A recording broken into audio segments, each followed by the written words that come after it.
আসসালামু আলাইকুম বন্ধুরা। মেঘলা আর অনেক, যাদের ভালোবাসা একসময় ছিল সবার জন্য উদাহরণ, সেই সম্পর্কেই কি এবার নামতে যাচ্ছে অন্ধকারের ছায়া? কি এমন ঘটল যে দুজনের মাঝে তৈরি হতে যাচ্ছে ভয়ঙ্কর শত্রুতা? আর সবচেয়ে বড় প্রশ্ন, গরিব ঘরের রাজপুত্র নাটকের 14তম পর্ব কবে আসছে?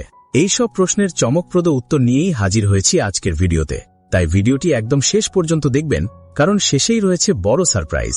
আর যারা এখনো আমাদের চ্যানেলটি সাবস্ক্রাইব করেননি, তারা এখনই সাবস্ক্রাইব করে পাশে থাকা বেল আইকনটি অন করে দিন। হ্যাঁ ভিউয়ার্স, 14তম পর্বে যা হতে যাচ্ছে তা একদমই কেউ কল্পনাও করতে পারেনি। অনেকের জীবনে আসে বড় ধাক্কা। কোটি টাকার একটি ড্রিম প্রজেক্ট, যেটার জন্য সে এতদিন পরিশ্রম করেছে, সেটাই হঠাৎ করে হাতছাড়া হয়ে যায়। আর এখান থেকেই শুরু হয় আসল ঝড়। অনেকের মনে জন্ম নেয় ভয়ঙ্কর সন্দেহ, এই সবকিছুর পেছনে কি সত্যি মেঘলার হাত আছে? রাগে, ক্ষোভে আর অপমানে অন্ধ হয়ে সে সরাসরি পৌঁছে যায় মেঘলার বাড়িতে। তার চোখ তখন আগুন, কণ্ঠে শুধু একটাই প্রশ্ন, কিভাবে তুমি ওই অফিসে গেলে, আর কিভাবে আমার প্রজেক্টটা তুমি কেড়ে নিলে? মেঘলা তখন শান্ত, কিন্তু ভেতরে ঝড়। সে ধীরে বলে, তুমি ভুল ভাবছ অনেক, আমি না, তোমার নিজের ভুল সিদ্ধান্তই তোমাকে হারিয়েছে। কিন্তু অনেক তখন আর শুনতে রাজি না।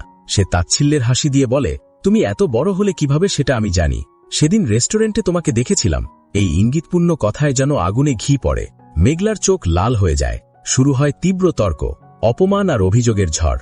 এক পর্যায়ে অনেক রাগে ফেটে পড়ে এবং কোনো কথা না বলেই সেখান থেকে চলে যায়। অন্যদিকে অনিকের চাচি আর চাচাতো বোনের মনেও জন্ম নেয় সন্দেহ।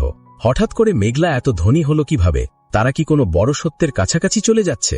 এখন সবচেয়ে বড় প্রশ্ন, মেঘলা আর অনিকের সম্পর্ক কি এখানেই শেষ, নাকি সামনে আসবে এমন এক সত্য যা সবকিছু পাল্টে দেবে? এবার আসি সেই আপডেটে, যেটার জন্য আপনারা অপেক্ষা করছিলেন।